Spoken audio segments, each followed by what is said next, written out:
a todos, señoras y señores. Muchas gracias y bienvenidos al Centro Asturiano de Madrid. Agradecemos especialmente su presencia, tanto a los habituales como a aquellas personas que hoy nos visitan por primera vez, ¿no? Es un foro muy interesante, esta es una casa muy acogedora, conformada por esta sede que nos alberga y también por la Quinta Asturias. Y me da la impresión, un poco contemplando el salón, pues que muchos de ustedes son personas vinculadas al mundo de la abogacía, probablemente en particular a don Miguel Ángel Rodríguez Bacedar. De manera que, enhorabuena, ya saben que tenemos una página web a través de la cual pues también pueden tener acceso a los muchos actos que organizamos y nuestras puertas están abiertas para recibirles, de manera que encantados, ¿eh? Por otro lado, no sé si Félix, a lo mejor quieres pasar por si a alguien le apetece dejar su dirección electrónica para recibir información o lo que fuese. Bueno, el Centro Asturiano de Madrid es una embajada emocional y sociocultural de nuestra tierrina en la capital. Es una casa regional, por cierto, la más antigua de cuantas hay repartidas por el mundo. Es una institución privada sin ánimo de lucro y estamos encantados de poder organizar este acto especialmente, ¿no? Que ya saben que lleva por título La gestación subrogada, situación actual y posible regulación.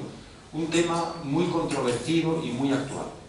La gestación subrogada, o también conocido como el vientre de alquiler, es una práctica por la que, con un previo acuerdo con una persona o una pareja, pues una mujer queda embarazada con un óvulo ajeno al suyo y da luz un bebé para esa otra persona o pareja, las cuales se convierten en padres de la criatura.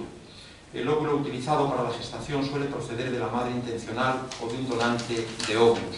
En fechas recientes, como es sabido, pues todos hemos tenido conocimiento por la prensa, por los medios de comunicación, de una famosa que de alguna manera pues también ha puesto todavía más en el escenario esta cuestión. Miguel Ángel Rodríguez Bacedar es obetense, carballón, como un servidor, y además es una persona muy de Oviedo, se podría decir, ¿no? Aunque su familia es de Cangas del Narcea. Por cierto, está aquí nuestro presidente adjunto, que es el presidente de la Peña Cuenca del Narcea Occidente, Andrés Menéndez. Es licenciado en Derecho por la Universidad Vetusta de Oviedo, doctor en Derecho por la UDIMA, CEF, abogado especialista en Derecho Civil y Derecho Registral Civil, profesor de la Universidad Complutense y director académico del Centro de Estudios e Investigaciones Jurídicas. Se da la circunstancia de que además Miguel Ángel pues es una persona muy activa, muy colaboradora con el Centro Asturiano, con su casa y la nuestra, y realmente estamos encantados. Ya hace pocos meses pues también nos presentó aquí un libro extraordinario, hay que decirlo con toda sinceridad, que esperemos que tenga mucho éxito por las muchas contribuciones que en esa obra se hacían, y bueno, pues deseamos que nos siga regalando sus conocimientos, instruyéndonos con este tipo de conferencias. Y propiamente la presentación, según está establecido, corresponde a Carmen Macías, que también nos acompañó en aquel acto de presentación de esa obra de Miguel Ángel. Ella es periodista de política nacional, por tanto tiene muchísimo trabajo, porque en este periodo preelectoral pues están justamente con todas estas actividades de los políticos y cubriendo pues dónde van y dejan de ir los distintos políticos y representantes, aspirantes, ¿no? Pertenece al diario La Razón, que me decía hace unos minutos que se fundó en el año 1997, ¿no? 98. Eso, muchas gracias, Carmen. Bueno, muy bien, ya lo sabemos porque eres una persona muy joven, aunque sobradamente preparada, como es bien sabido. Y tiene además una gran experiencia.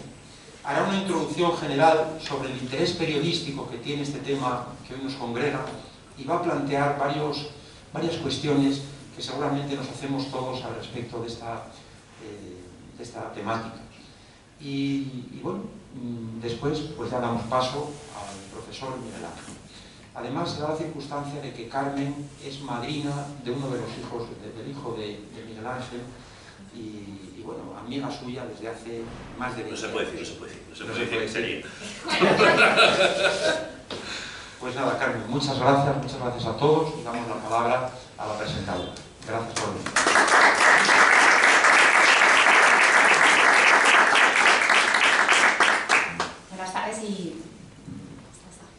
Buenas tardes y muchísimas gracias por estar aquí.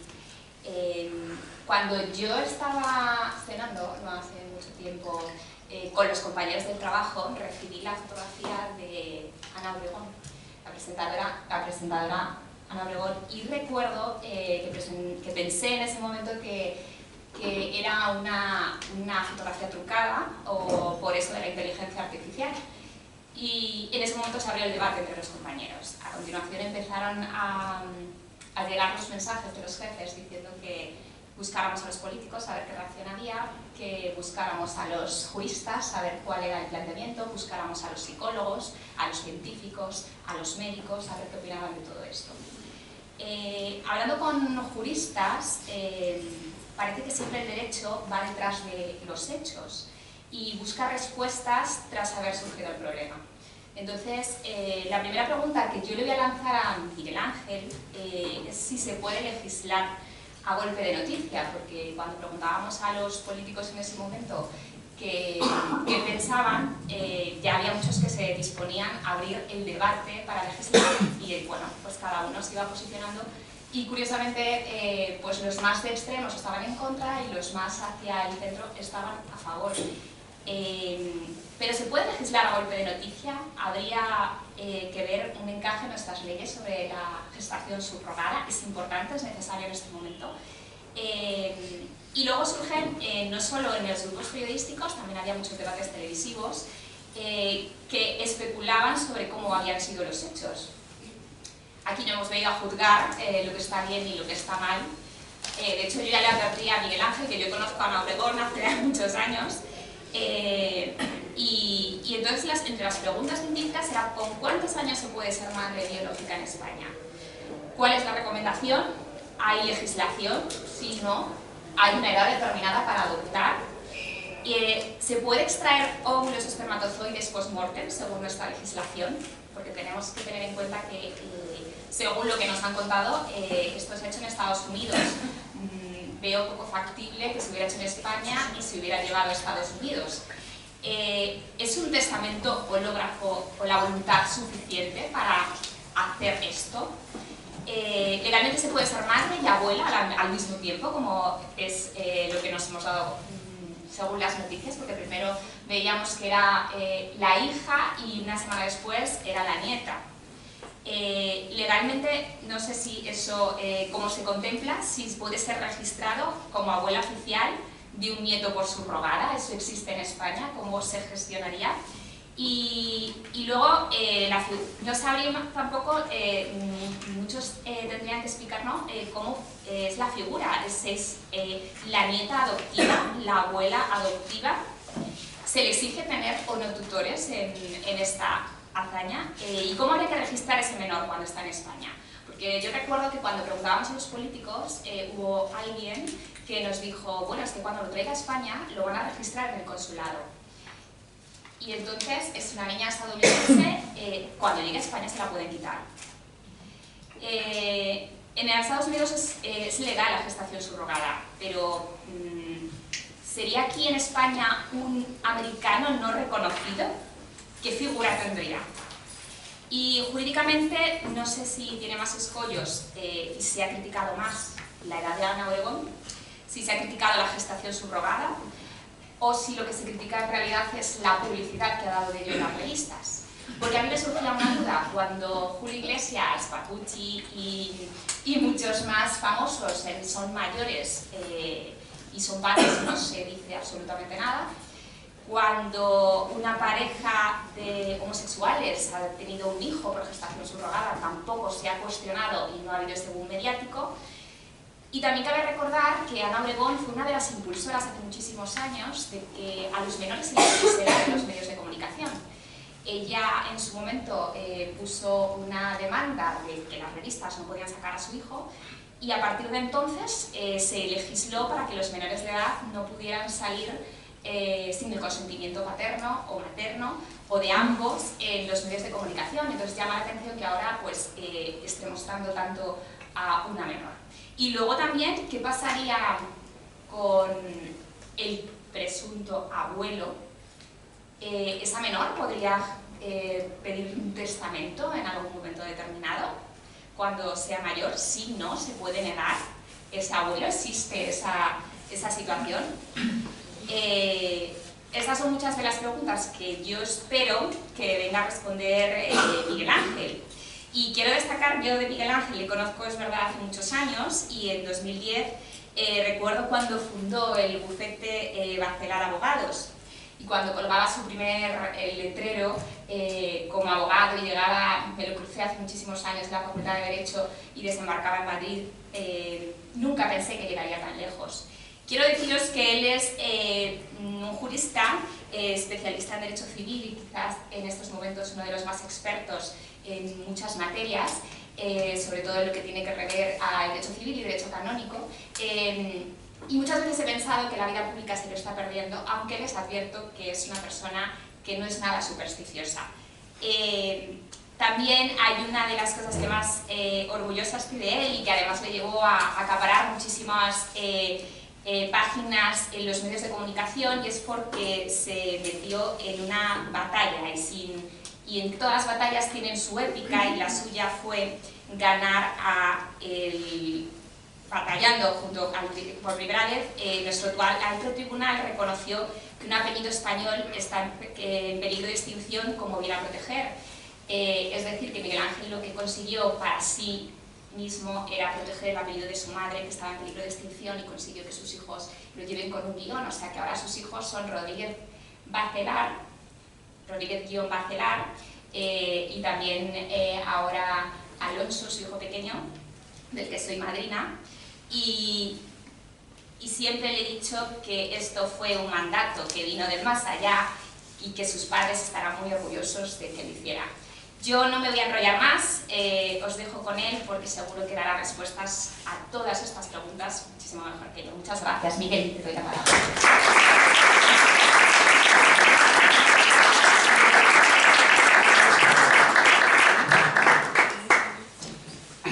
Bueno, muchísimas gracias. Voy a colocarme el micrófono, que solo tengo mucho reloj, a veces demasiado apabullante. Bueno, pues quiero empezar como procede, es de ley y de justicia, pues con los agradecimientos que son protocolarios, pero que creo que son absolutamente necesarios cuando uno tiene la fortuna y el honor de estar en una institución, porque esto no es una asociación ni una casa nacional como tal, es algo mucho más para mí, es una institución que tiene más de casi 150 años de historia, desde 1881, el año que se promulgó la primera ley de enjuiciamiento civil, pues unos señores asturianos que prácticamente eran un consejo de ministros, de hecho han sido presidentes del gobierno, presidentes del Centro Asturiano, mira, que es un precedente por si te interesa para el futuro. Estamos, como digo, ante una casa absolutamente importante y relevante para la historia de Madrid y para la historia de España, en la que a mí, evidentemente, por razones que los que me conocen, y aquí hay gente que me conoce, pues sentimentalmente me llega dentro, porque presumo de ser asturiano, creo que es de las cosas más bonitas que puedo presumir, mucho más que cualquier tipo de título, es un honor. Y bueno, pues no voy a volver a contar todavía, que comenté el día que presentamos mi libro, las razones personales además que me ligan a esta casa, pues lo que, sin extenderme, pues mis padres se conocieron aquí, por lo tanto, si no fuera por esta casa, ni siquiera yo estaría aquí. Así que Valentín, presidente, gran presidente de esta casa, muchísimas gracias por darme la oportunidad de que pueda pues, dar una conferencia que creo que va a ser bastante más amena que la presentación de mi libro. Yo mi libro estoy muy orgulloso de él, pero creo que esto es de mucha más actualidad y es mucho más interesante que hablar del derecho matrimonial canónico. Creo que a los presentes les va a gustar mucho más a aquellos que estuvieron en aquella ocasión en octubre, quiero recordar. Agradecer, como no, a Carmen, a mi buena amiga Carmen, que una vez más esté aquí. Es una periodista extraordinaria de mucha experiencia, no voy a decir cuántos años. Y te lo quiero agradecer especialmente porque, bueno, supongo que todos los presentes estarán enterados de que en unas horas va a iniciarse electoralmente la campaña, son las elecciones municipales y y autonómicas, y todos los partidos políticos están en estos momentos, mientras estamos aquí, presentando sus inicios de campaña, sus carteles y demás. Y ella, como uno de los máximos exponentes del periódico nacional La Razón en cuanto a seguimiento político, pues probablemente tendría que estar en otro sitio. Y se comprometió conmigo hace 2 meses estar aquí. Alguna vez más me has demostrado tu lealtad y tu fidelidad y has abandonado, entre comillas, esa función que podía perfectamente haberte exigido por comprometerte a estar aquí. Y es algo que te agradezco, como no puede ser de otra manera, personalmente. Y ya dicho esto, dentro de lo que es el protocolo habitual de agradecimientos, pues bueno, vamos a hablar de un tema que tengo que agradecer casi a la actualidad, un poco la actualidad y también a uno de los 2 partidos políticos que gobiernan este país, que últimamente el derecho registral civil está bastante de actualidad. Es verdad, comentaba Carmen, siempre que me presenta, hace alusión a una sentencia que no tiene que ver con la materia de hoy, que tuve el honor de obtener. No sé si el honor hay que ganarlo tanto como para pelear durante 8 años, como hice yo contra el Ministerio de Justicia, en la Dirección de Delitos y Notariado, pero que en realidad era una cuestión de apellidos, la gente lo toma como apellidos, pero que era derecho civil registral, que es algo que a la gente no le suele interesar el registro civil. No parece algo muy aburrido, que uno cuando se casa, cuando tiene hijos, pues tiene que acudir, pero que hemos descubierto recientemente, sobre todo, como digo, en parte gracias a la actualidad y en parte gracias al 50% del gobierno que tenemos, que es importante. Digo que es muy importante. ¿Por qué? Pues porque de repente podemos cambiar de sexo, de repente podemos o no podemos, vamos a verlo, inscribir a niños que han nacido merced a una operación biológica que está terminantemente prohibida en nuestro ordenamiento jurídico, que nacen en otros países, pero que son tan españoles como nosotros, porque son hijos españoles, y que por tanto nuestro ordenamiento jurídico tiene que dar respuesta. Y bueno, ya podría hablar de los cambios de apellido, que también últimamente están bastante de moda, ¿no? El registro civil tiene su importancia, no es constitutivo de derechos, que es una característica propia del derecho registral español. Esto siempre se lo explico a mis alumnos, tengo aquí unos cuantos. Uno no nace en los derechos porque uno inscriba las cosas, es decir, uno compra la casa cuando la compra, no cuando le inscribe en el registro de la propiedad. Y, si me permiten la expresión, pero es que es así, lo que entenderán, aquí supongo que habrá bastantes padres y padres, uno tiene un hijo cuando lo tiene, no cuando lo inscribe en el registro civil, lo tiene cuando lo tiene. Pero claro, hay que inscribirlo en el registro civil porque se tiene que enterar el derecho, el Estado, se tiene que enterar la sociedad que jurídicamente existe. Y es aquí donde entramos de lleno en algo que es de actualidad, iba a decir porque una famosa ha accedido a ello, pero también sería algo muy reduccionista, porque muchos famosos llevan accediendo a ello durante los últimos años, no sacando más allá que una pequeña reseña en una revista o en un periódico, sin tampoco darle una mayor importancia. Comparto periodísticamente que esto es lo que ha pasado con Ana García Obregón, ha trascendido todo lo que nosotros conocíamos hasta este momento. Voy a responder ya un poco a eso, el por qué es evidente, es por la edad de Ana García Obregón, no nos vamos a engañar. Hablaba de Papucci. La circunstancia es que Papucci, que por cierto, en honor del señor Julio Iglesias Senior, por cierto, uno de los mejores ginecólogos que ha dado este país, ese señor tuvo hijos por el método tradicional, no precisamente, no subrogaba el tema como hacía su hijo. Los Iglesias no subrogan estas cosas.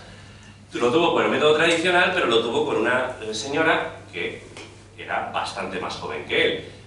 Lo que es llamativo y también creo que jurídicamente relevante del tema de Ana García Obregón es que estamos ante un menor que solo va a tener un progenitor legalmente que tiene 68 años. También quiero ser justo con el encaje. No se dice esto con gente que ha tenido mucha edad. Es que esa gente que tenía mucha edad tenía otro progenitor que no tenían esas edades. Entonces, aquí, por primera vez, mediáticamente se ha tomado esta cuestión porque solo hay un progenitor con una edad muy avanzada, y luego ya vienen los aderezos, que es cuando nos enteramos quién es el padre, que ya no es la madre, que es la abuela, que hay un abuelo que no es abuelo que dice esto que pasa, y me va a pedir alguien algún papel, esto me va a costar dinero, como dice alguien que me estoy acordando. Todo eso, que parecen cosas muy de broma, necesitan una respuesta en derecho y una respuesta jurídica. Yo, antes de continuar, que voy a intentar ser breve, de verdad, Y antes de continuar, quería empezar haciendo un pequeño matiz con el tema de Ana García Obregón, ¿vale? Porque vamos a hablar, seguro, de Ana García Obregón. Yo voy a opinar jurídicamente, en algún momento, sobre esa circunstancia desde un punto de vista jurídico. Yo, desde un punto de vista estrictamente jurídico, no estoy de acuerdo con la decisión tomada con Ana García Obregón. Desde un punto de vista exclusivamente jurídico. Intentaré explicar con artículos en la mano, insisto, por qué no estoy de acuerdo con la situación que ha generado Ana García Obregón. Dicho esto, me parece impresentable, y por eso quería decirlo, el linchamiento mediático al que ha sido sometido, haciéndola pues, blanco de juicios éticos y morales que creo que no corresponden y que creo que dice mucho sobre la sociedad en la que vivimos y sobre todo sobre un poco lo que es la personalidad española. España es el último país de Europa en el que se abolió la Inquisición. Y estas cosas nos gustan mucho, el jugar a la gente moral y éticamente. Ana García Obregón, insisto, desde un punto de vista jurídico, yo no estoy de acuerdo con lo que ella ha hecho, pero hay que decir que es irreprochable. Desde un punto de vista ético y moral no podemos entrar en ello, es mi opinión, y es irreprochable también legalmente porque ha acudido a un sitio en el que era totalmente legal, ha cumplido con todos los requisitos legales, ha abonado todo lo que tenía que abonar, ha firmado todos los papeles que tenía que firmar y salió de ese hospital en una silla de ruedas porque le obligaba el protocolo del hospital, no porque ella quisiera. El protocolo nos puede parecer estúpido, pero es que tenía la obligación de salir así. Luego ya no sé si la foto era un robado o era un posado, eso ya no entro ni me corresponde. Pero se le ha linchado mucho y se le ha juzgado de una manera que a mí no me parece que sea justa ni adecuada. A mí, es una persona que más, desde el punto de vista artístico, siempre me ha caído muy bien desde que salió en el equipo A. No sé si sabéis que salió en el equipo A, pero sí salió en un capítulo del equipo A, entonces siempre me ha caído muy bien. En Ana 7 ya creo que perdí un poco de caché. Pero bueno, bromas aparte, creo que es una persona que merece todos nuestros respetos desde el punto de vista ético, moral. No nos podemos poner a jugar a lo que hacen otros en sitios donde, insisto, es absolutamente legal la acción que ella ha realizado, concretamente en el estado de Florida. Vamos a ver, Estados Unidos. Estados Unidos es un país muy diverso, es un país que tiene, si no me equivoco, creo que 50 estados, que tiene 50 ordenamientos jurídicos aparte del federal, y cada estado tiene sus propias reglas. Comentaré luego brevemente que hay estados como Florida, donde permite perfectamente la gestación subrogada, y hay otros como Nueva York que no solo lo prohíbe, sino que es un delito directamente. O sea, es que no ya que para cambiarse de país, es que un norteamericano se va de Nueva York a Miami y pasa de que algo sea un delito a que lo pueda hacer con toda la tranquilidad del mundo y con toda la legalidad del mundo. ¿Vale? Estados Unidos, como digo, para mí es el único estado federal realmente puro en democracia. Bueno, creo que no existe federalismo sin democracia que tenemos en el mundo. Bien, antes de continuar, lo primero que creo que habría que explicar, y espero que no se me ofenda a nadie, porque creo que todo el mundo más o menos lo tiene claro, pero primero vamos a intentar explicar biológicamente qué es la gestación subrogada, porque creo que también hay bastante lío al respecto con lo que a día de hoy, en el 2023, entendemos con gestación subrogada. La gestación subrogada consiste en que una mujer gesta durante 9 meses en un embarazo un embrión del cual ella no tiene, no es la propietaria y no ha producido el óvulo fecundado. Eso es la gestación subrogada como tal. Si ella es la propietaria del óvulo, estaríamos hablando de un embarazo desde el punto de vista biológico completamente normal, que en todo caso se haya sometido a una inseminación artificial. Que eso ha existido toda la vida, bueno, toda la vida, me refiero, desde el punto de vista del laboratorio, desde 1976 que se hizo la primera inseminación artificial, y si me lo permite, antes de que existiese la inseminación artificial y estuviéramos hablando de inseminación tradicional, ya me entienden ustedes lo que quiero decir, ha existido toda la vida, desde la Edad Media, incluso que se tenga documentado, intento hablar desde un punto de vista mínimamente histórico, es decir, incluso desde antes la propia Biblia hablaba de mi mujer no puede tener hijos, mi mujer me dice que coja a tal señora, haga lo que tenga que hacer y tendré un hijo que criará a mi señora, con una renuncia legal en cuanto a la patria potestad y derechos de maternidad que tenía la gestante. Porque esa gestación subrogada como tal, donde la gestante es, entiéndame la expresión, la propietaria del óvulo, eso ha existido toda la vida. De manera artificial se hace por primera vez en el año 1976 Y en el año 1978 sucede algo que es muy relevante, que es lo que abre a lo que nosotros entendemos ahora como gestación subrogada, que es la primera fecundación in vitro. Yo soy del año 1978, era una niña, ahora mismo no me acuerdo del nombre, pero la primera persona, que era una mujer, que nació de una fecundación in vitro, es decir, que la fecundación se realizó en laboratorio y luego se introdujo en el útero de la mujer, eso es del año 1978. Se hizo evidentemente con un óvulo que era propietario de la mujer que lo gestaba. Y ahí es cuando se abre la puerta a lo que nosotros entendemos ahora como gestación subrogada, donde veremos luego que jurídicamente es muy importante el hecho de que el óvulo no sea de la mujer gestante. Porque el ADN, lo que es la genética, sí puede ser titular y puede generar derechos. Lo que se pretende evitar con ello es que la mujer que da a luz pueda luego pretender algún tipo de derecho sobre el niño que ha parido, hablando claramente, en el momento en el que se le diga, mire usted evidentemente ha parido un niño, pero este niño no es suyo, genéticamente hablando no es suyo. Si le hacemos una analítica, un examen de ADN, usted no es la madre de este niño. De ahí la importancia que tiene en la mayor parte de las regulaciones de los países que legitiman este tipo de gestación, la importancia enorme que tiene que la gestante no sea la mujer propietaria del óvulo que ha sido fecundado y que ha sido introducido. Eso también ocurre en el caso, evidentemente, de Ana García Obregón. Dada su edad, nadie se ha preguntado si el óvulo era de ella. A día de hoy sería evidentemente imposible por razones que todos podemos comprender, pero tampoco nadie se ha preguntado si podía tener desde hace 15 o 20 años un óvulo congelado. El óvulo no es de ella, pero tampoco es de la mujer que ha dado a luz en Florida a su hijo Barranieto. Barranieta. Tampoco lo es esa mujer. Hay la propietaria de un óvulo y luego hay una mujer que es la que ha gestado y ha dado a luz en Florida. La mayor parte de las legislaciones de los países que, insisto, tienen legalizado la gestación subrogada se curan en salud separando óvulo de gestante, precisamente para evitar ese tipo de situaciones.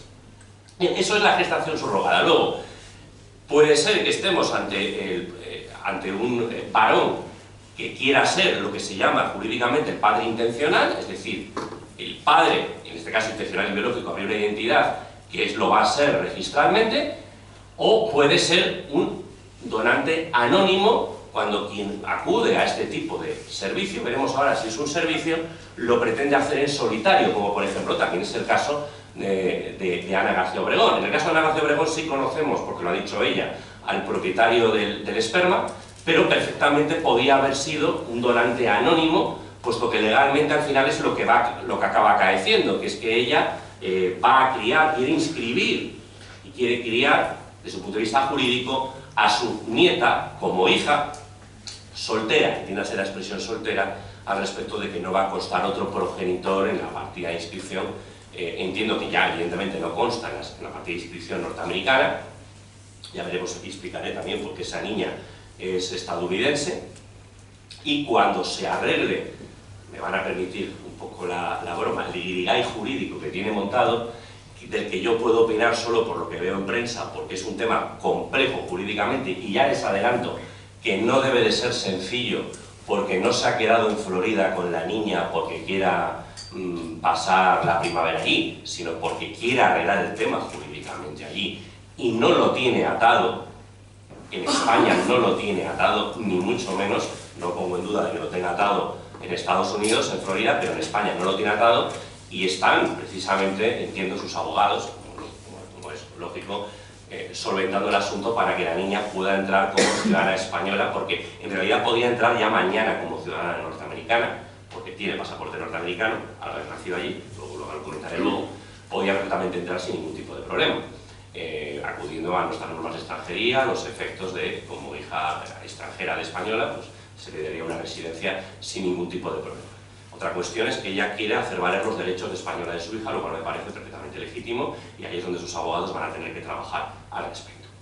Bien, explicado lo que es la gestación subrogada desde el punto de vista biológico, haciendo estas pequeñas matizaciones, quedaría explicar qué es la gestación subrogada allá donde es legal desde un punto de vista jurídico. En España en España es que está prohibido directamente, ahora explicaré por qué ley, básicamente por el artículo D de la Ley de Reproducción Asistida, técnica de reproducción asistida desde el año 2006. Antes era legal, no era ilegal, era alegal, no se hacía porque no estaba regulado, y desde el año 2006 directamente es ilegal, si bien no es delito, ¿vale? Como pasa en otros países, o incluso en algunos estados norteamericanos, como es el caso de Ohio.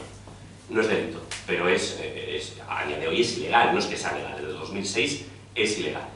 ¿Qué encaje puede tener eso en un ordenamiento jurídico? Bueno, los contractualistas enseguida salen diciendo esto es un contrato, ¿vale? Esto es un contrato. ¿Qué tipo de contrato es? Los estudiosos de la doctrina española, haciendo propuestas de ley referenda, es decir, de propuestas de reformas legales, de promulgación de leyes que se puedan introducir en nuestro ordenamiento jurídico para una posible regulación de esta materia, han hablado de 3 posibilidades. La voy a decir muy sucintamente y la última es la que yo entiendo que es más adecuada, ¿no? La primera es que se ha estudiado es si podríamos estar hablando de un arrendamiento, porque está claro que es un arrendamiento. Eso sí que lo han dejado claro. Esto es un alquiler, para que lo entendamos, de cosa. Si esto puede ser un arrendamiento de cosa, para que ustedes lo entiendan y que nadie se me ofende, que estoy hablando de cuestiones desde un punto de vista jurídico, cuestiones jurídicas. Arrendamiento de útero. Hombre, esto yo le veo más que lagunas. Decir que se puede alquilar un útero, si uno atiende al artículo 1544 del Código Civil, que es el que habla de arrendamiento de cosa, pues introducir ahí la figura de una matriz o un útero femenino me parece, si me permiten, hasta ofensivo. La segunda cuestión sería un arrendamiento de servicios, que esta parece menos agresiva, ¿vale? Podríamos intentar encajarlo, fíjate, 1544, no, 1543 arrendamiento de cosa, 1544 sería arrendamiento de servicio. Es decir, alquilamos el servicio de una madre gestante, que lo geste. El horno, para que nos podamos entender, ¿no? Esta me parece menos agresiva que el arrendamiento de cosa, al fin y al cabo puede entenderse perfectamente que es un servicio, pero también me sigue pareciendo forzado. La mayoría de la doctrina entiende que estamos ante un contrato de los llamados atípicos, es decir, claramente es un contrato, esto creo que no se puede negar, genera derechos y obligaciones entre las partes, pero llamarlo servicio también considero que podría precisamente perjudicar a la mujer en el sentido de mercantilizarla, que es algo que la inmensa mayoría de los países que tienen regulada la gestación subrogada ha querido evitar en sus ordenamientos jurídicos, la mercantilización de la mujer. De hecho, en la inmensa mayoría de los países, la gestación subrogada es altruista, es decir, no puede haber contraprestación económica. Más allá, eso sí, no quiero mentir, sí hay pagos económicos, pero no como servicio, como honorarios, para que nos entendamos, sino como indemnización por los gastos que pueda producir dicho embarazo. Evidentemente, si hay aquí madres que estoy seguro de que sí, saben que supone una serie de gastos un embarazo de 9 meses y sería justo desde el punto de vista material que los padres biológicos, los que de verdad van a ser padres biológicos, los abonasen y no los tuviera que cargar en la madre gestante, aunque hubiera accedido a ello de una manera completamente altruista. Luego, pues claro, aquí ya se abre el debate de los que están en contra de la regulación, porque supone la explotación de la mujer, etcétera, etcétera. Bueno, eso no voy a adentrarme todavía en ello, lo dejo para después. Como digo, creo que estamos ante un contrato atípico, que ya hay países de nuestro entorno que lo regularizan. Portugal, sin ir más lejos, lo tiene totalmente regularizado, Grecia lo tiene totalmente regularizado, el Reino Unido, hablo de lo que es nuestro entorno de la Unión Europea, el Reino Unido lo tiene totalmente regularizado, o sea, no hay que irse a Ucrania, que es ahora lo que está de moda para decir que un país ejemplo de vulneración de derechos humanos. Es verdad que Ucrania, nuestra propia embajada en Kiev, que ahora tiene otra serie de problemas de los que ocuparse evidentemente, ya advertía a los ciudadanos españoles que iban allí a hacer uso de este tipo de servicios, ya les advertía que no acudieran porque no iban a gozar de todas las garantías, primero legales para ellos, sanitarias también, procesales, incluso la duda que había, más que razonable, de que aquellas mujeres que se estaban prestando a esa gestación en Ucrania pudieran hacerlo de manera obligada. Porque claro, aquí sí que no hay que debate, pero no hablo desde el punto de vista ético y moral, que eso por descontar. Hablo desde el punto de vista jurídico. si no existe una voluntad y un consentimiento expreso y totalmente libre, y digo libre gigante, por parte de la mujer que se presta o se quiere prestar ese servicio, aquí ya se acaba la conferencia. O sea, eso es una cuestión de sentido común, pero como es una cuestión de sentido común, como si vamos a cosas mucho más básicas como lo que es una relación laboral. Es decir, si un señor trabaja para otro de manera obligada, sin contraprestación y aunque no quiera, eso se llama esclavitud. No se llama relación laboral. Por eso nosotros regulamos las relaciones laborales, no prohibimos las relaciones laborales. Las regulamos para dar garantías y derechos a los que se someten a ellas a cambio de, en el caso de relación laboral, a una contraprestación, ¿vale? La propia embajada de España en Ucrania ya advirtió desde hace muchos años que los ciudadanos españoles que fueran allí no lo hicieran, ¿vale? Eso no lo ha advertido, por ejemplo, con que no se vayan a Miami, o no se vayan a California, o no se vayan a Portugal, al Reino Unido. Luego cada país tiene sus propias normas. Hay países que expresamente prohíben la gestación subrogada para no nacionales. La mayoría eso ya lo ha quitado porque han visto negocio. Negocio no en el sentido del pago a la señora, sino negocio de que si yo me tengo que ir a Miami porque quiero acudir a una gestación subrogada, pues voy a consumir en Miami durante mucho tiempo, y eso supone evidentemente un beneficio para el Estado y para el país. Entonces la mayor parte de los países que tienen regularizada la gestación subrogada han decidido quitar el requisito de que sea solo para nacionales. Pero luego tenemos una amplia variedad de países que han prohibido la gestación subrogada, por ejemplo, para parejas homosexuales. No hace falta que los enumere porque seguro que todos se nos ocurren, ¿vale? Ucrania, Rusia, estarán en guerra, pero en esto están de acuerdo. Y luego los que sí lo permiten, pues yo creo que todos también podríamos fácilmente sacarlos. Cualquier país del primer mundo con una democracia civilizada. Estados Unidos, Canadá, el Reino Unido, en fin, todo ese ramillete de países no van a poner ningún problema en la orientación sexual de quien acude a este tipo de servicios. Estados Unidos, como todo lo que tenga que ver con la autonomía de la voluntad, es la que ha sido pionera en la gestación subrogada, a pesar de que, como he dicho, tienen un amplio ramillete de estados con distintas opiniones al respecto. En el año 1986, es la única sentencia que voy a hablar, para no aburrir a los presentes, estaba el famoso caso Baby M. Lo de Baby M es porque se supone que el niño tenía un nombre que empezaba por M.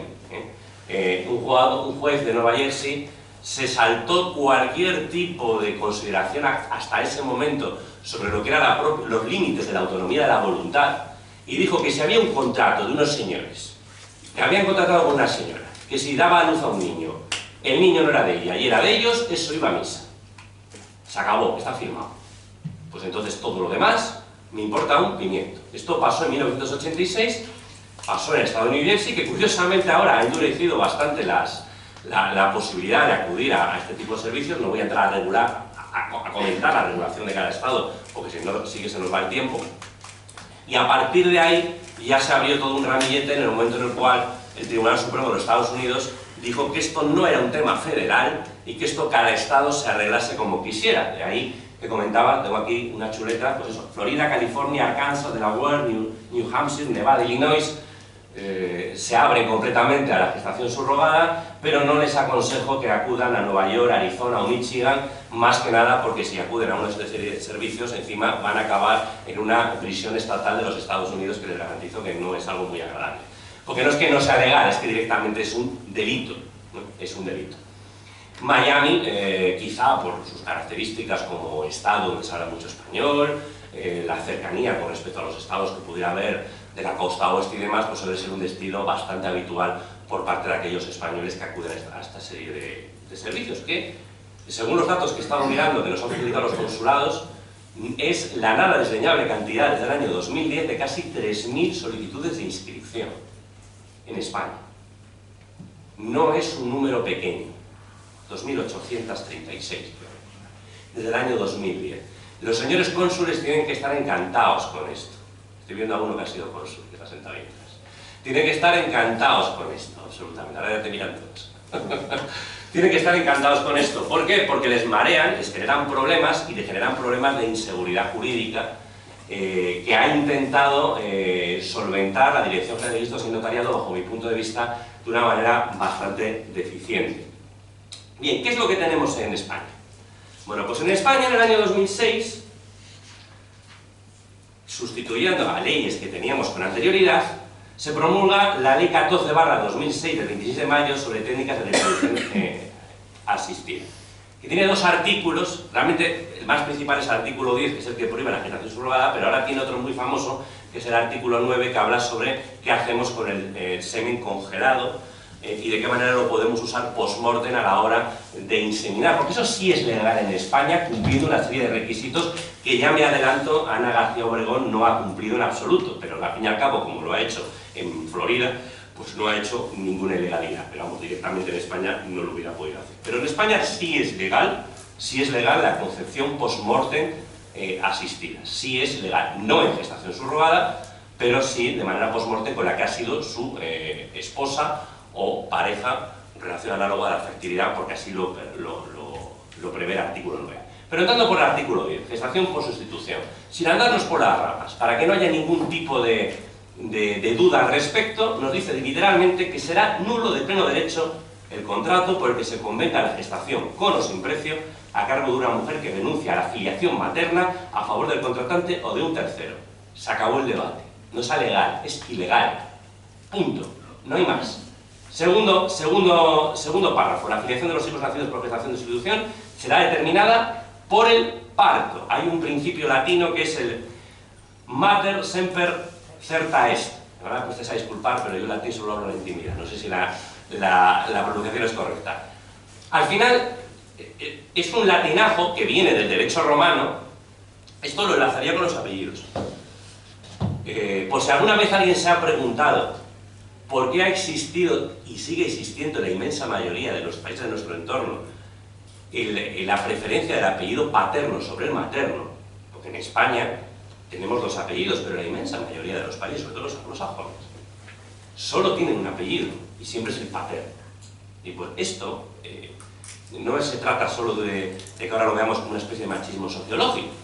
Esto viene de hace muchísimos años, incluso de antes de nuestra era, por el hecho precisamente del que más se presenta es decir, la sociedad siempre sabía quién era la madre, porque había un hecho biológico, físico y claro.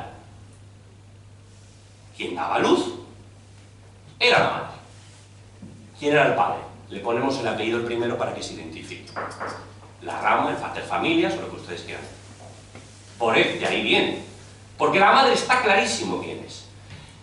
La ciencia con la gestación subrogada rompe ese misterio de quién es la madre, porque todos sabemos que biológicamente la madre es la propietaria del óvulo. Eso es lo que nos dice la genética, eso es lo que nos dice los guisantes de Mendel, el padre de la genética moderna. La propietaria del óvulo es la madre, no quien ha estado 9 meses gestando y dando a luz. La gestación subrogada, con lo que es la fecundación in vitro desde el año 1978, rompe completamente con esa presunción que en el artículo 10 de esta ley se blinda. No, mire usted, aquí madre es la que ha dado a luz, la que ha protagonizado el parto, y no me preocupo de otras cuestiones. ¿Qué hacemos con el padre?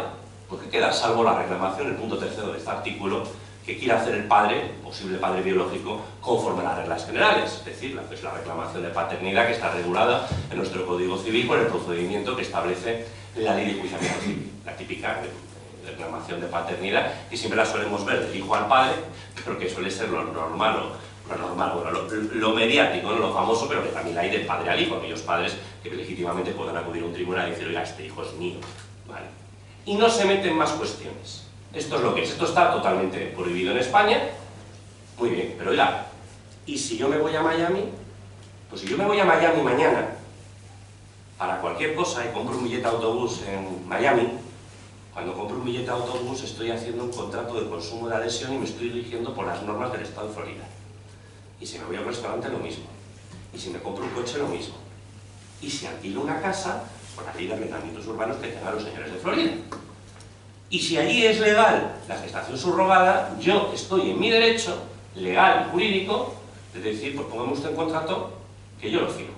Y eso es legal. y tengo un niño. ¿Y qué hago con el niño?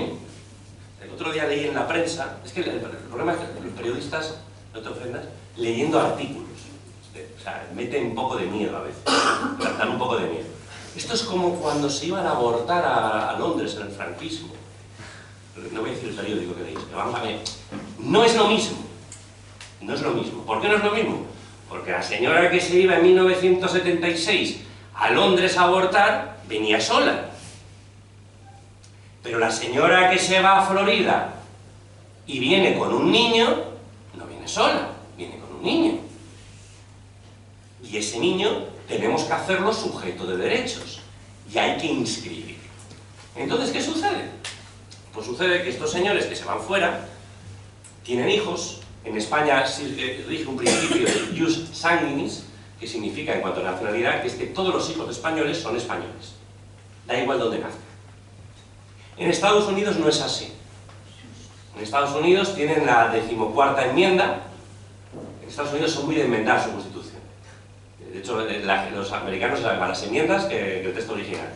Pues la 14ª enmienda, que es de 1868, del presidente Andrew Johnson, que lo que dice es que cualquier ciudadano que haya nacido en suelo norteamericano es norteamericano. Eso explica, por ejemplo, nos lo tomamos a veces en cosas, frivolizamos sobre ello, pero que son cosas muy serias. La cantidad de mexicanas embarazadas que se juegan la vida por cruzar la frontera. Digo embarazadas.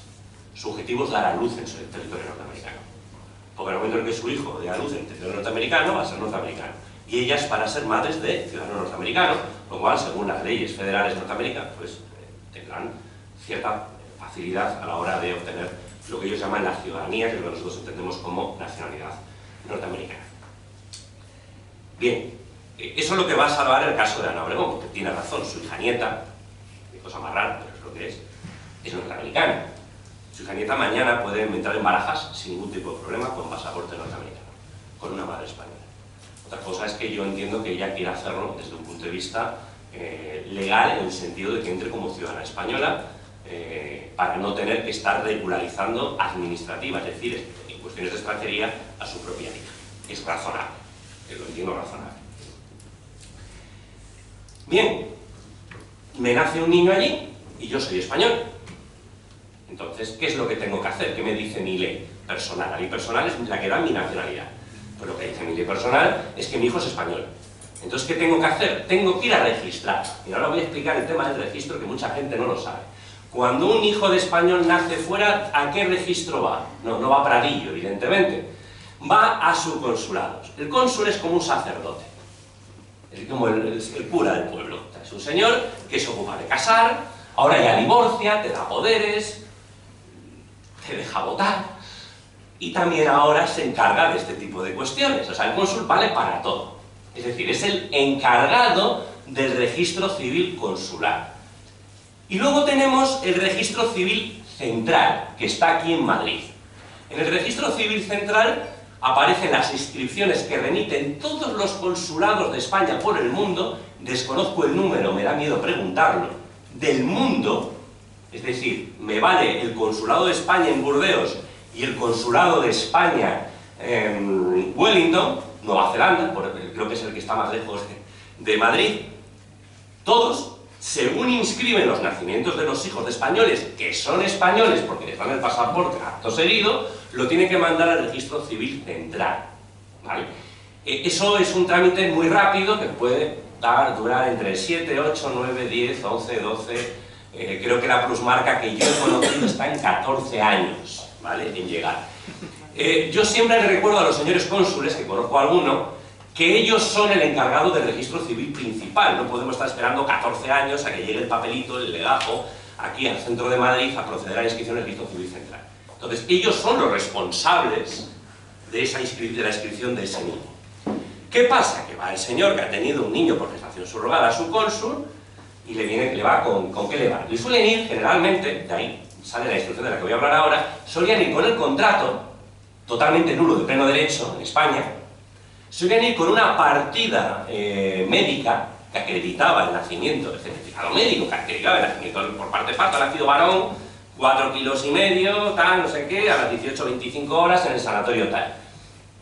Y si en países como en Estados Unidos, donde procedía la inscripción en el registro civil, iban con la partida, con el certificado de nacimiento civil. Y con todo eso se lo iban al cónsul y el cónsul dice, ¿y yo qué hago con esto? Y entonces lo que hacen todos los cónsules, preguntan a Madrid. Es un teléfono que a veces funciona, a veces no. Y preguntaban a Madrid, ¿y esto qué hago yo con esto? Porque esto no es... Pero claro, es que este señor me viene con unos papeles que parece que es hijo de este señor y es español, entonces ¿yo qué hago? Bueno, pues... desde el 2006, si nosotros atendemos al artículo 10 es no puede hacer usted nada, es decir, no inscribe. Me abstengo de explicar lo que supone eso.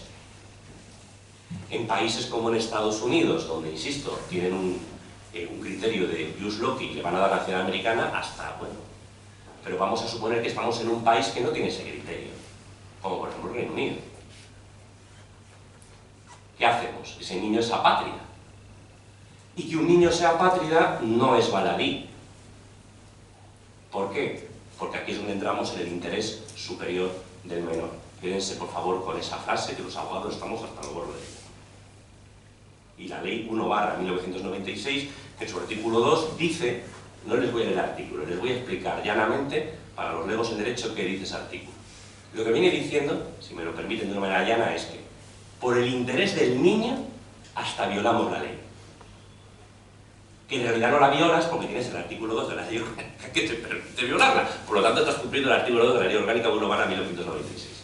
Pero por el beneficio del menor, si hay que violar una ley, se viola. Yo conozco talibanes de esto hasta tal nivel que llegan a decir que el interés superior del menor permitiría, no sé si hay aquí algún experto en derecho constitucional, permitiría incluso violar nuestra propia Carta Magna, sobre la base del interés superior del menor, el artículo 2 de la ley 1/1996, se introduce merced a los tratados internacionales que ha firmado España, y hay constitucionalistas que dicen que los tratados internacionales están en la pirámide normativa, incluso por encima de nuestra propia Constitución. No soy yo de esa gente, quiero dejarlo claro.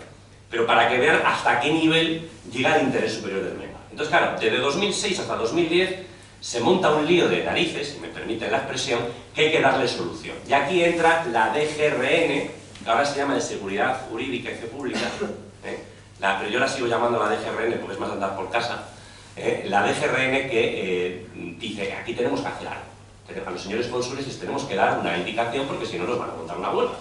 Y entonces sacan la instrucción, la famosa instrucción de marzo del año 2010, de 5 de marzo del año 2010, que da una serie de indicaciones a los cónsules de cómo tienen que proceder a los efectos de registrar a estos niños. Voy a intentar explicarlo de una manera muy clara, porque es la solución a la que a día de hoy se tiene que acoger, si es que lo puede hacer Ana García Obregón. La solución, lo que viene a decir es, señor cónsul, si a usted le vienen con partidas médicas, del nacimiento del país de origen, contratos y demás, eso no vale para nada. Lo único que vale es una resolución judicial del país de origen, que determine que ese hijo lo es del susodicho español que solicita la inscripción, es decir, de su padre, de su madre o de ambos. Una resolución judicial. Ahora bien, si estamos ante una sentencia, el proceso judicial que esté regulado en el país de origen como tal, lo que tenemos es que acudir a lo que se llamaba en aquella época, es una palabreja horrorosa, un procedimiento de sequatur. Es una palabra horrorosa. Ya no existe el proceso de sequatur, porque en el año 2015 entró en vigor la Ley de Cooperación Jurídica Internacional que lo que viene es un poco a mejorar lo que era el antiguo procedimiento que estaba en la Ley de Enjuiciamiento Civil de 1881, que era quien regulaba el proceso de sequatur, que para que lo que ustedes lo entiendan, los legos en derecho, es coger una sentencia extranjera. O sea, yo soy España, cojo la sentencia extranjera, la pongo delante, la analizo y comparo a ver si es homologable a mi ordenamiento jurídico, y si lo es, si no va contra mi democracia, contra mis valores, contra mi Estado de Derecho, le doy la validez, tiene que pasar por ese filtro, le doy la validez para que pueda ser de obligado cumplimiento, como lo es una sentencia española. Pero hay que pasar por ese procedimiento de homologación. ¿Por qué hay que pasar por ese procedimiento de homologación? Porque el Estado, bueno, no solo España, todos los Estados del mundo, tienen la obligación de no permitir que una sentencia extranjera que vaya contra su democracia y contra su orden público pueda hacerse valer en su propio territorio. Lo van a entender perfectamente. Imagínense un sitio donde sea legal obligar a una mujer a ser madre gestante. Que la obligue directamente. Eso iría completamente contra nuestro orden público. No podríamos homologar esa sentencia. Voy a poner un ejemplo que no tiene que ver con esto para que se pueda entender más todavía. Hay países árabes donde siguen teniendo legalizado el repudio. El repudio es el divorcio unilateral. Un señor va a un juzgado y decide que se divorcia con los efectos que él decide desde el minuto 1. Bien, esa sentencia de divorcio no puede ser homologada en España. ¿Por qué? Porque va contra todos nuestros principios constitucionales. Por lo tanto, no puede nuestro ordenamiento jurídico abrazarla. Va contra nuestra democracia. Eso es el orden público. No lo podemos permitir. Entonces le dicen al cónsul: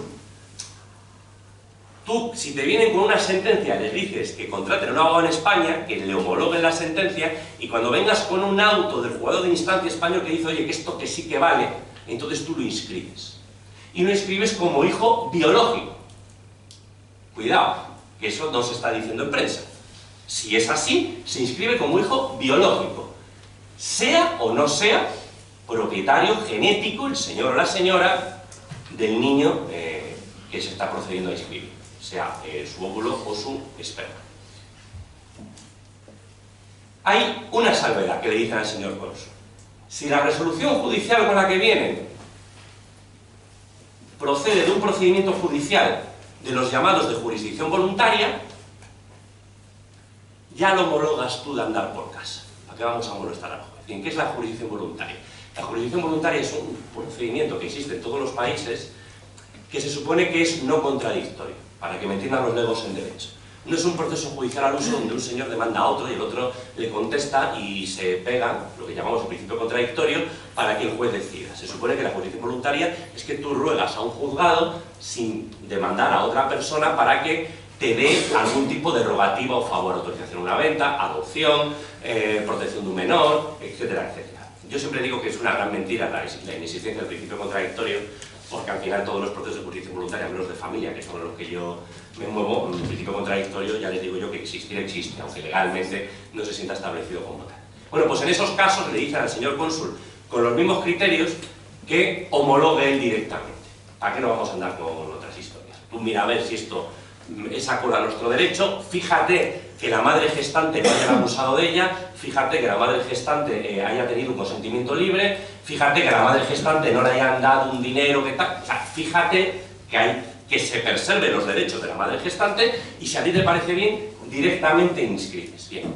¿Qué pasa si no tenemos un país que emita una resolución judicial a esos efectos? Porque no todos los países dan resoluciones judiciales de tome usted el niño y tome usted una sentencia. Hay países, voy a decir uno, México, que dio lugar a una sentencia muy importante en el año 2020, en España, donde el papel que te dan es el contrato. O sea, tú tienes el contrato, te dan al niño y dices, tome, y aquí tiene el contrato, tira al niño y el contrato. Claro, tú vas al niño y el contrato al juez de España y, claro, lo que le dan ganas al juez de España es de quitarte al niño y darte con el contrato en la cabeza. Eso no tiene nada, absolutamente ningún tipo de regulación. Entonces, ¿cómo se salva eso? Pues el Tribunal Europeo de Derechos Humanos, en el año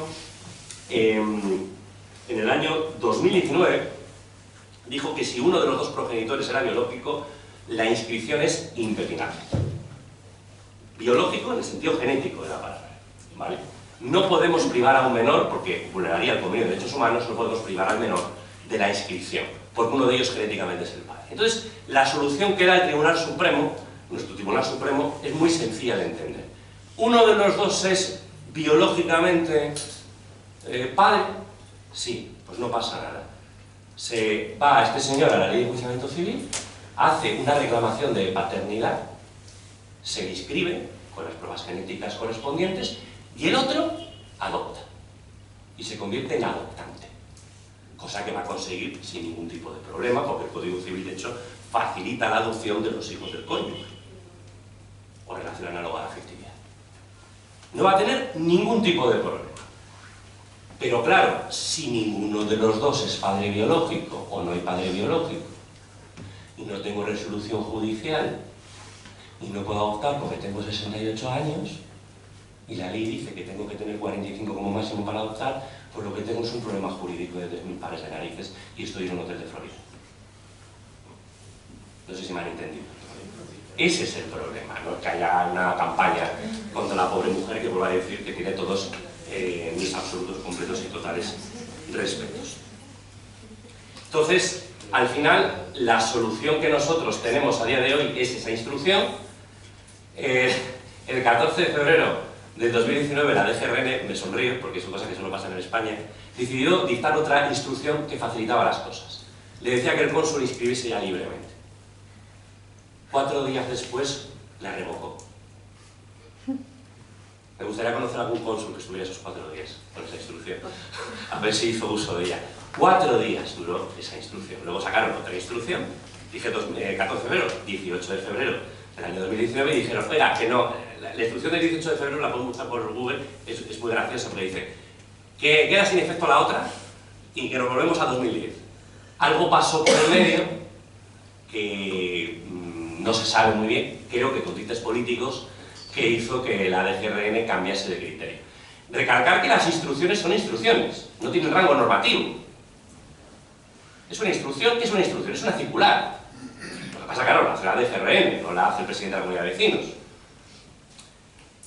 Y no sé si se han percatado en el rollo que estoy soltando, que lo que les he venido a decir es que hay una instrucción de un organismo, de un ministerio, que de facto ha derogado el artículo 10 de la Ley de Técnica de Represión Asistida en España. O sea, no hace falta tener la carrera de Derecho para entender que una instrucción se ponga normativamente por encima del artículo de una ley ya genera problemas. Pero claro, esa es la solución que se da para que estos niños no queden, entiéndaseme, en un limbo jurídico. Porque si no se les da la nacionalidad española, y hay muchos que van a países, ¿saben ustedes que la gente va a Tailandia a esto? Porque claro, que hablamos de Estados Unidos, que es un país así como muy civilizado, pero es que en Tailandia hay todo un grupo, en Tailandia hay un turismo de muchas cosas, pero también hay un turismo de esto. Pero es que Tailandia no es Estados Unidos. En Tailandia no sé si te darán un recibí o algo parecido, un albarán, poco más. ¿Qué hacemos con esos niños? La gente va a esos países sobre todo porque es más barato. No voy a entrar en el tema de los costes porque no es jurídico, pero bueno, para que ustedes se puedan hacer una idea, podríamos estar hablando, dependiendo del país y también de los trámites burocráticos a gestionar, porque hay que pagar encima una agencia que hace intermediaria, etcétera, etcétera, podríamos estar hablando entre 30 y 100.000 euros. 30.000, 100.000 euros. O sea, que no es tampoco algo que sea precisamente barato. Aparte de los costes que supongan evidentemente estar allí, los tratamientos, etcétera. ¿Soluciones a esto? Y ya termino. Regular. Tal cual. Si yo tengo una plantación, soy muy de metáforas, si yo tengo una plantación de maíz, no, voy a cambiar de ejemplo. Si yo tengo una plantación frutal en el sur de Andalucía, como en Almería, que voy a coger cosas que todo el mundo conoce. Y claro, yo tengo aquí 3 hectáreas de frutos y yo quiero recogerlos. Y entonces me aprovecho de los pobres magrebís que cruzan la patera, les tomo el pelo, les exploto, les trato fatal, los hago, vamos, vulnero todos sus más elementales derechos humanos. Creo que no hace falta ser muy listo para entender que eso está mal. Y entonces, ¿qué hacemos? ¿Prohibimos que gente pueda recoger mis frutos de mis plantaciones en Almería? Pues no regulamos. Les damos derechos, les ponemos relaciones laborales, ponemos salario mínimo y metemos inspectores. ¿Vale? Claro que se puede aprovechar la regulación en este tipo de cuestiones a los efectos de explotar a una mujer, por supuesto, ya les digo yo que sí. Pero eso se arregla con regulación, como no puede ser de otra manera, evidentemente. Pero es que antes que regular la prestación subrogada, en la que he de reconocer desde el punto de vista jurídico que estoy a favor, hay que regular otra cosa mucho más importante, que es regular todo lo que llevo explicando desde que he empezado a hablar. Es decir, cómo inscribimos a los niños que nacen fuera de nuestras fronteras desde un punto de vista legal, que nacen en sitios totalmente legales, sin ni el más mínimo reproche jurídico al respecto, pero que aquí, como es entre comillas ilegal, sin entre comillas porque está prohibido, no le damos una solución a los efectos registrales y vamos viviendo con una instrucción de un organismo, de un ministerio, desde el año 2010 que da vergüenza. Se la pueden buscar ustedes por Google, es página y media. Y con eso viven todos los cónsules de España, para arreglar la situación de los derechos de niños españoles que necesitan ser acogidos por su Estado, que necesitan un pasaporte y que necesitan ser protegidos precisamente porque lo obliga la Ley 1/1996 de protección del menor, porque lo obliga nuestra Constitución, porque lo obliga la Unión Europea y porque lo obligan todos los tratados internacionales en los que España como reino ha suscrito. Pero nosotros no estamos dando una solución a eso. Lo primero que necesitamos es regular legalmente la regulación de esos niños y luego, posteriormente, intentar evitar que evidentemente haya un abuso con respecto a los derechos que pueda tener la mujer gestante, que no es realmente la madre biológica. Pero esto es muy sencillo, no es muy complicado. Simplemente con que se pida que la madre gestante ya haya tenido hijos, que tenga un mínimo de renta per cápita, que se vigile que no hay ningún tipo de pago, que lo pueda haber, claro, y también hay gente que paga en negro. ¿Y cerramos los restaurantes? No sé si aquí alguno se ha casado, pero yo cuando me casé, ibas a un restaurante y tanto tal y lo he puesto en negro. Hoy vas a comprar un piso y padres, ahora ya no pasa, pero los años 90 ha pasado. Tanto, y esto en negro. ¿Y qué hacemos? ¿Prohibimos la venta de pisos? Pues no, metemos inspectores, sancionamos a la gente que incumple la ley y en este caso, evidentemente, con mucha más profundidad. Creo que me enrollamos de 20 minutos. Así que lo voy a dejar ya. Yo creo que lo interesante es que hubiera algún tipo de pregunta, algún tipo de cuestión, que si le parece bien al señor presidente, pues gracias. Muchas gracias.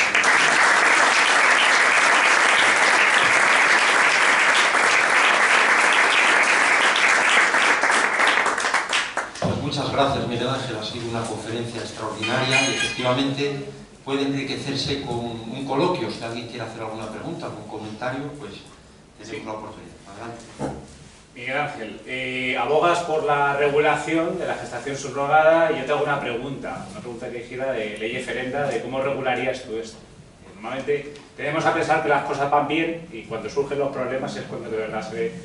¿Cómo lo regularía? ¿Cómo regularías primero la prestación del consentimiento? Que está claro que la madre gestante, o la gestante, quiero llamarlo así, puede prestar su consentimiento al inicio, pero eso no significa que lo vaya a mantener durante todo el embarazo, es decir, que hacemos si de pronto en el mes 8, en el mes 9, cambia de opinión. ¿Y qué hacemos en una situación inversa?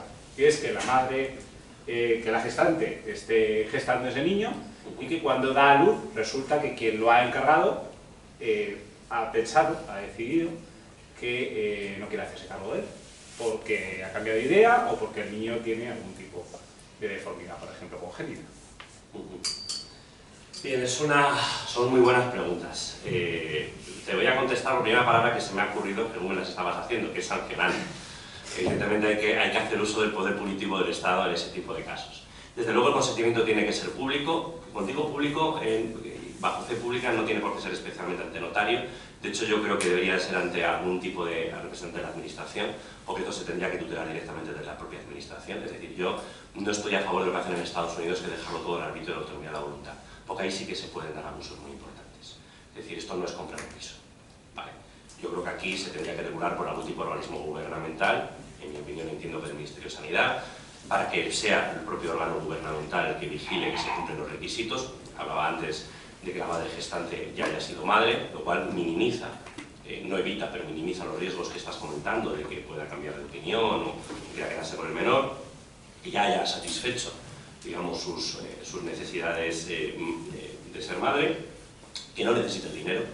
Eso es algo que creo que es algo fundamental. La madre gestante tiene que acreditar solvencia económica para que no haya la más mínima lugar a duda de que haya una necesidad. Porque a veces la obligación no va porque te pongan una pistola en la cabeza, sino que la necesidad de tu vida te obliga a hacer cuestiones como este tipo que pueden ser muy agresivas.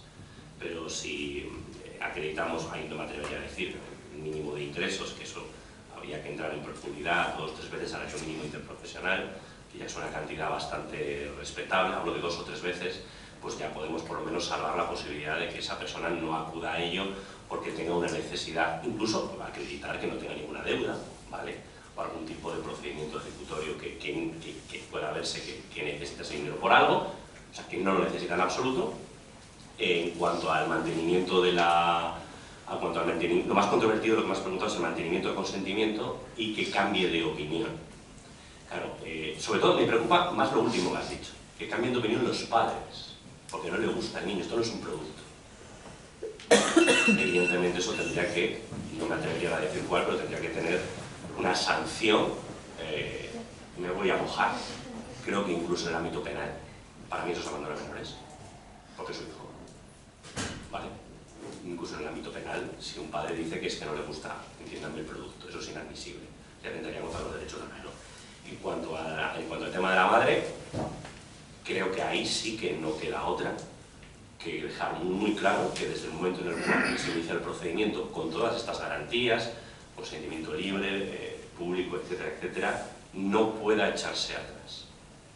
Pero esto es muy fácil de entenderlo. Si tú prestas el consentimiento en un montón de cuestiones jurídicas que a día de hoy lo hacemos, a veces no siempre puedes echarte atrás. Esto no es un producto de consumo que uno tenga un derecho de resolución.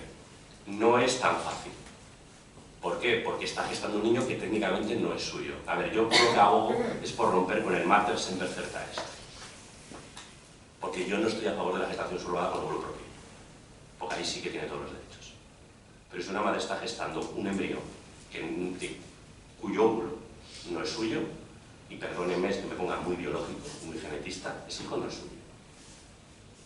Entonces yo creo que el Estado, lo que es el derecho, debe de romper con eso. Más allá, insisto, de los condicionantes que has dicho, que creo que hay que garantizar sobre los propios derechos de la gestante. Pero por eso jamás permitiría una inseminación artificial, digamos, subrogada, ¿no? Sino que el óvulo no sea suyo. Esa es mi opinión, que debe de ser la más usada, porque lo que te estoy contando es lo que hacen la inmensa mayoría de los países civilizados que tienen regulado esto. Estados Unidos, Canadá, Reino Unido, Portugal, Grecia, Australia. Esto es lo que yo estoy contando, es como lo tienen ellos regulado, y creo que ese sería más o menos el cambio. Adelante, por favor. Hola, Miguel Ángel, un placer escucharlo. Me encantaría que esto pudiera llegar de alguna manera para que pudiera haber también la ley. Particularmente creo que Ana Obregón tiene un tema mediático, no la conozco, pero desde que salió a la luz la situación que está presentando, se han tenido muchas controversias, las personas no entienden bien lo que está sucediendo. Pero España ya lleva 2.800 gestaciones subrogadas otorgando nacionalidad española. Es decir, que anteriormente ya hay 2.800 solicitudes que se han hecho por los consulados y se han otorgado. Entre ellas, yo conozco 5. Un caso en el 2014, donde fueron unos clientes que vivían en Valladolid, por razones X no podía ella gestar y se fue a los Estados Unidos a dar a luz. Escondieron el embarazo a todo el mundo, a toda su familia, por un tema de que en el Valle eran unos españoles de Valladolid y tenían miedo de que al ese niño crecer fuera juzgado porque su madre no fue la que dio el vientre. Se hizo fotos hasta de que estaba embarazada de verdad, cuando ella realmente nunca estuvo embarazada. Y fueron con un tema, tuve hasta que firmar un contrato de que no iba a revelar los nombres ni nada de las personas que fueron a hacerme la consulta. Estados Unidos se negó a inscribir el niño. En este caso el consulado español en ese año se negó a inscribir el niño y luego lo inscribieron aquí en el registro civil, porque en el acta de nacimiento que tenían estaban los nombres de los dos padres. Esto fue una gestación subrogada tradicional en el cual se prestaba el vientre de alquiler de la persona que iba a dar a luz, pero tanto el óvulo como el esperma eran de los padres genéticos. Si haces una prueba de ADN, pues como estabas explicando, efectivamente son los padres genéticamente. Si nos vamos a ver si hay un contrato o no, me preocupa un poco porque tengo también otro caso similar de una pareja homosexual que quería tener hijos y cada uno hizo una gestación subrogada porque no podía dar a luz. Obviamente aquí también se respetan los derechos de que ellos quieran tener el derecho de percibir una familia. Y es un caso complicado porque claro, aquí no se condena en España la maternidad, se condena la gestación. Entonces no entendemos qué está sucediendo, porque a Ana Obregón realmente se le está condenando y no le dejan hacer la inscripción cuando ya venimos con 2.800 solicitudes que haya de gestación subrogada, que se han aprobado en territorio español. Y si nos vamos a eso también, cuando una persona no puede dar a luz, se va a una fecundación in vitro, que en muchos casos no conoce el esperma que le está siendo otorgado. En estos casos le hacen firmar en Londres, recuerdo cuando llegué yo a residir en Londres, tú podías donar tu esperma, te pagaban 2.000 libras, en 2016, a un hombre, y le hacían firmar un documento donde nunca podía saber nada acerca de cómo se iba a utilizar ese esperma. Entonces, aquí también hay una venta. Es decir, yo creo que al final es un tema de necesidad también, de que hay personas que no pueden dar a luz. Yo tengo un caso muy cercano de una que ha hecho 5 in vitro y el problema es el esperma de su pareja. Y ha pensado la opción de alquilar, pero no puede hacerlo porque tiene miedo de lo que pueda suceder luego con ese niño, que luego no pueda ella tener la opción de darle nacionalidad española. Pero es que si da luz, se muere. Entonces, ¿cómo nos vemos en esta condición? ¿Dónde protegemos los derechos humanos? ¿Dónde damos soluciones a la ciencia también para que puedan avanzar en otros aspectos? Es un tema un poco particular, es mi opinión personal, porque este tema de Ana me tocó mucho, porque conozco yo ya casos muy cercanos de gestación subrogada, y me gustaría que realmente esto, como es un tema mediático, que ya ha salido a la luz, se pudiera resolver para que proteger sobre todo tanto a los que ya lo han hecho y que el consulado ha otorgado esa nacionalidad española, como a los que vienen después. Bueno, voy a hacer brevemente una serie de comentarios. Vamos a ver, es que el caso, es que eso, hablar de Ana García Obregón daría para una conferencia solo. Es que el caso de Ana García Obregón, desde el punto de vista jurídico, es muy interesante porque se dan condicionantes que no se han dado en ninguno de esos 2.800 casos. Ya te lo puedo decir yo. No se da ninguno. No se da ninguno. No vas a encontrar ningún caso donde una señora quiera ser madre soltera con 68 años, por gestación subrogada, con ovario que no es suyo y con esperma de su hijo que se ha muerto. O sea, no hay un caso en esos 2.800 ni en los próximos 40.000 que existan. O sea, no tiene nada que ver. De esos 2.800 que se han inscrito, pues cada uno tendrá sus propios condicionantes. Son 2.800 no de Estados Unidos, sino de todos los consulados de España. Luego también hay cónsules y luego están los recursos respectivos, si el cónsul no opera, digamos, conforme a ley. Generalmente, si uno de los progenitores es el padre biológico, no va a haber ningún problema. Porque eso es lo que se está haciendo. Directamente se le considera padre biológico y luego el otro tiene que proceder a un procedimiento de adopción. Eso, insisto, si no viene con una resolución judicial, como he explicado antes, en el país de origen. Porque hay países como México que te dan el contrato. Te dan el contrato, un recibí para casa. Y una foto. Para que la cuentes. O sea, no te dan nada. Sin embargo, Estados Unidos, depende de qué estado, sí te da una resolución judicial. Con esa resolución judicial, Ana Obregón, desconozco, en Florida, ¿cómo lo va a hacer? Evidentemente, yo voy opinando según lo que veo. Pero a Ana Obregón se le da una resolución judicial, que yo creo que es lo que está esperando, una resolución judicial para pasar por un proceso de homologación y poder registrarlo. Porque el niño, quiero hacer un matiz, el niño registrado en Estados Unidos está registrado. En Estados Unidos. No confundamos consulado español, que eso es España, con Estados Unidos. El niño existe porque Estados Unidos ya lo ha registrado y dice que existe. Otra cosa es que nosotros queremos registrar en nuestro ordenamiento jurídico. ¿Que haya que hacer algo? Pues sí, estoy de acuerdo contigo, pero pinta mal en España. Solo hay un partido que defiende la gestación subrogada y no le va bien en las encuestas. Entonces veo muy complicado que la cosa en corto o medio plazo pueda cambiar. ¿Vale? Ciudadanos es el único partido que en este país ha propuesto en el año 2017 y en el año 2020 todas sendas propuestas que han tenido. El tema de la gestación subrogada en España ha hecho algo increíble, que es que Espinosa Los Monteros, Irene Montero diga lo mismo. Y ya cierro con el comentario, porque has tocado una cosa que no voy a meterme, porque entonces sí que esto se va de madre, pero ¿es un derecho constitucional o fundamental ser madre? Esa es una pregunta que no voy a contestar, porque eso daría para tratados y casi para tesis. ¿El Estado tiene que amparar el derecho a ser madre? ¿El Estado ampara el derecho a tener vivienda? ¿Le han dado a ustedes alguna vivienda en algún sitio? Pues no están, hay derechos fundamentales y el derecho de optar a un derecho, que es diferente. Y ni en nuestra Constitución, ni el derecho fundamental ni el derecho a optar a un derecho ha blindado el derecho a ser madre como un derecho. Entonces, eso sería otro debate. bien. Adelante, por favor. Hola, buenas. Y quería preguntar, si siendo un contrato, como eso se está planteando, la madre y habiendo consentimiento por las partes, la madre gestante decidiese abortar, podría, porque no puede... No podría, mediaría responsabilidad, indemnización.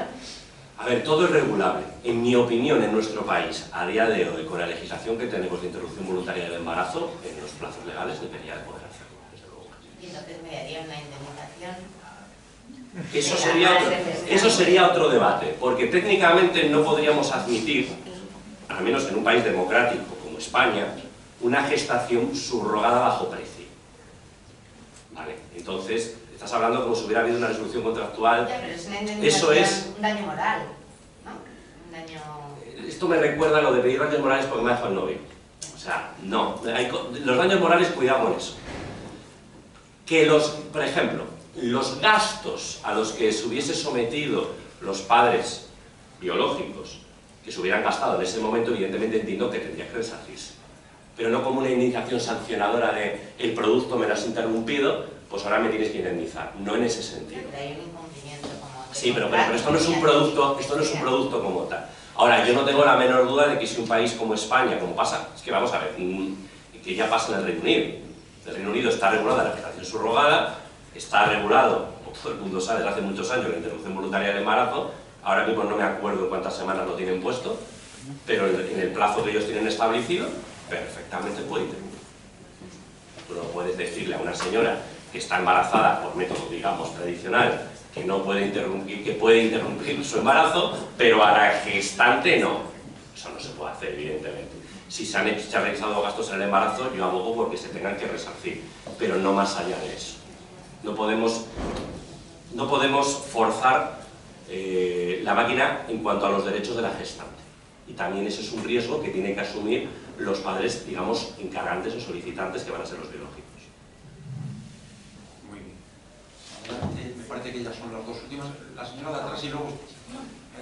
Bueno, Para empezar con la primera pregunta de ella, y al revés, por ejemplo, si son los padres genéticos los que se quieren echar para atrás, ¿qué hace la madre gestante si ya está en mitad del embarazo? Entiendo que podrá abortar, pero sí que sufre unos daños morales, ¿no? Unos perjuicios por haber físicos por estar en mitad del embarazo.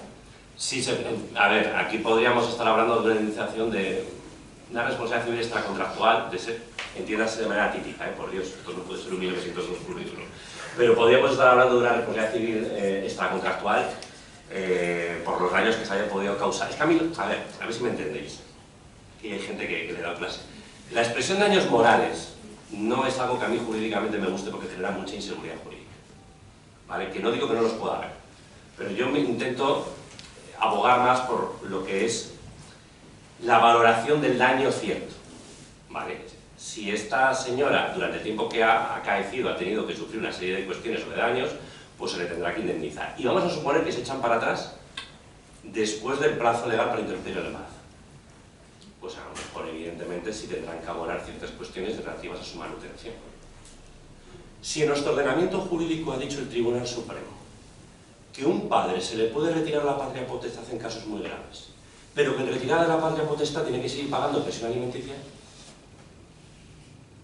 solo porque es el padre biológicamente, pues entiéndase que esto tendría que trabajarse un poco a la hora de legislar, pero por ahí podríamos perfectamente ir.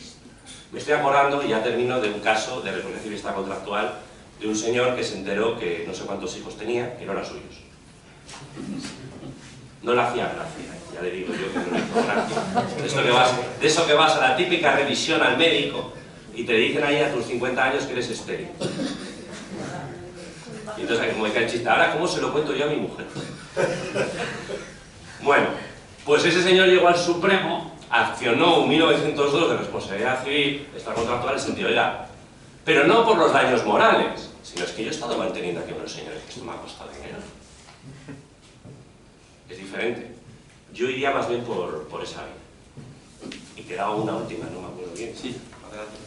Uy. Sí, Miguel, te quería preguntar si bien está reconocido que el progenitor progenitor paterno en este caso done su semen y mediante disposición al efecto pueda ser inseminada su mujer y tiene, entiendo, plena eficacia para reconocer la filiación de ese niño, aunque esté muerto, si cumple los requisitos que se establecen, no, o sea, no está permitido que esa mujer del fallecido pueda recurrir a la gestación subrogada con el semen del difunto. Bueno, a ver, esto es muy fácil de contestar porque lo que me estás preguntando es el contenido del artículo 9 de la Ley de Reproducción Asistida, que os garantizo que Ana García Obregón ni se ha acercado a él. ¿Vale? ¿Existe la fecundación post-mortem? Sí, lo regula el artículo 9 de dicha ley y tiene una serie de requisitos que son muy claros. Evidentemente tiene que haber un esperma congelado, lógicamente. El padre tiene que ponerlo en testamento,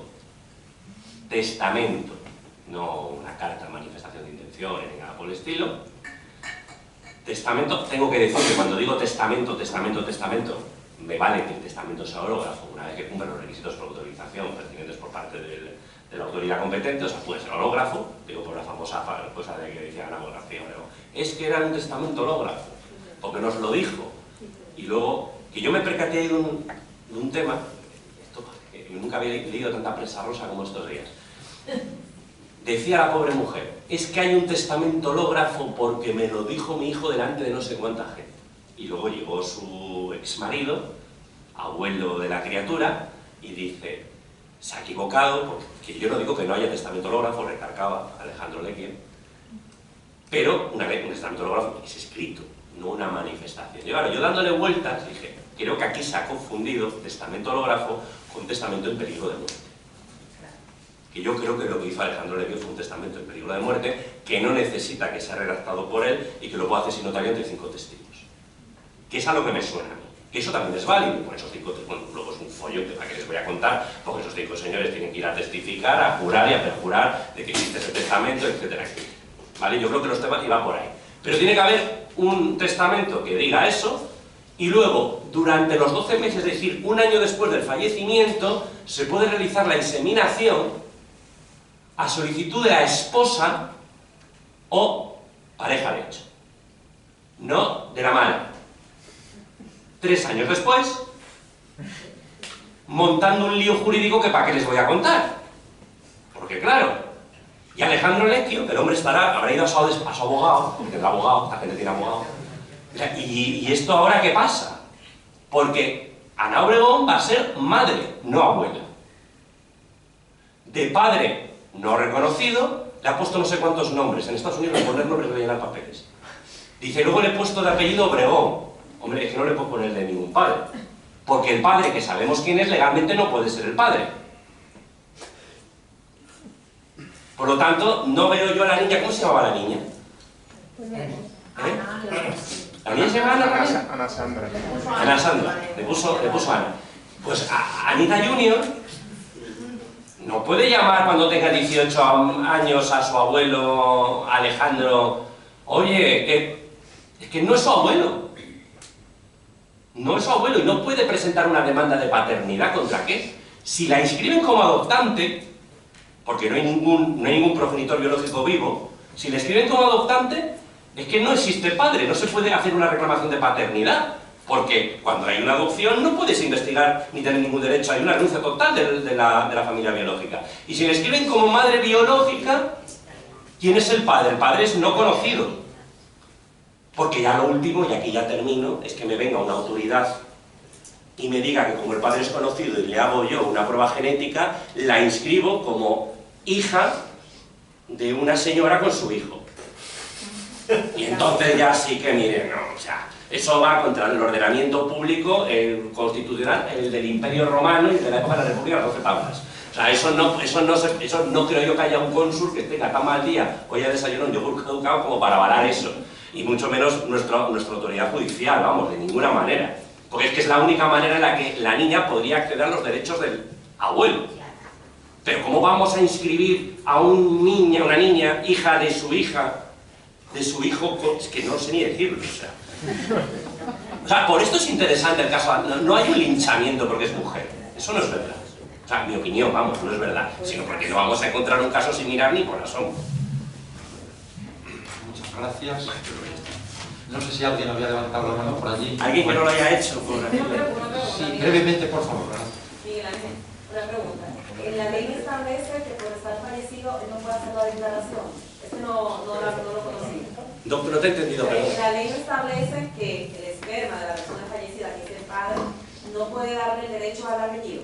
No, sí, claro, sí, no, pero lo que quiero decir, que el tema de fallecimiento, lo que es la concepción post-mortem, se tiene que hacer por testamento durante los 12 meses siguientes al fallecimiento, pero solo puede hacer uso de ello su madre, su viuda, o su pareja, que también es la viuda, para que nos entendamos. Y por supuesto que le va a dar los apellidos, por supuesto que sí. Claro, es que lo que ha hecho Ana García Obregón no tiene nada que ver con eso. O sea, lo que intento decir, y ya termino, es que más allá de que a nosotros nos parezca muy simpático el papel cuché, lo de Ana García Obregón, Navy, no tiene nada que ver con esos 2.800 casos. Es una señora sola, con 68 años, interés superior del menor. Interés superior del menor es que no se quede uno huérfano con 10 años. Es que Papuchi se murió, pero tiene a su madre todavía viva. A su madre, la madre del último niño. ¿Vale? Bien. 68 años. Exceden demasiado los 45 años que establece la legislación para la adopción, como posibilidad idónea por beneficio del menor de ser madre. No hay padre conocido, solo esperma de su hijo. La quiere inscribir como hija cuando es su nieta y no ha pedido ni consejo ni autorización al padre del fallecido, que es al pueblo de la hija, que va a ser su nieta. Y claro, esto va a un cónsul de Florida, Miami, y yo me gustaría conocer al cónsul, a ver cómo se lo está gestionando el hombre. No sé si aquí alguien conoce al cónsul, yo quiero dar mis respetos de parte de Rodríguez Macerán. Quiero mis respetos absolutos, por favor, no lo conozco al cónsul en Miami del Reino de España, que tiene que estar fumando en pipa el pobre hombre para hacer su trabajo y solventar esta situación. Bueno, pues muchas gracias, Miguel Ángel, por estar.